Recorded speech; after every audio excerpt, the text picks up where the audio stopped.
Се чувствувам гордо што го истакнав знамето со сонцето од Кутлеш, бидејќи тоа е културно и национално обележје на македонците. Истакна во завршното обраќање пред судот адвокатот Тони Менкиновски, кој се најде на обвинителна клупа затоа што за време на христијанскиот празник Водици го постави 40-метарското знаме на бедемот од Самоиловата тврдина кај Долнапорта. Без оглед на одлуката на судот, ќе продолжам да го истакнувам и во иднина ќе работам тоа да се врати како државно знаме на Република Македонија, додаде тој.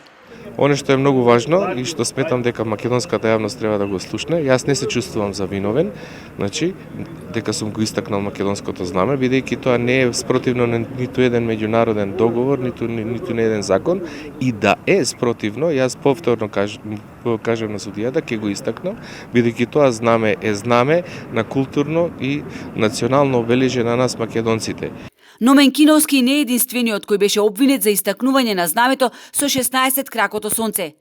Полицијата поведе прекршочна постапка за нарушување на јавниот ред и мир и против окригјанецот Александар Јурчев, затоа што лани на 27 април беше еден од присутните кој во знак на поддршка на уставобранителите обвинети за терористичко загрозување на уставниот поредок на истата локација го постави знамето. Поради недостаток на аргументи, судот донесе ослободителна пресуда за Ѓурчев.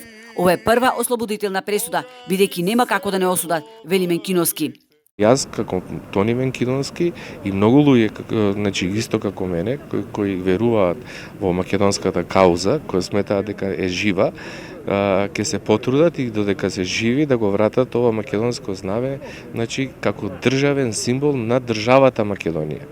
Нас ни е целта да извојуваме победа. Македонското сонце од Кутлеш да се вее слободно над секој кој себе си се идентификува како македонец. Не смееме, вели Менкиновски, да дозволиме да стане пракса да ни забранат да го истакнуваме ова сонце.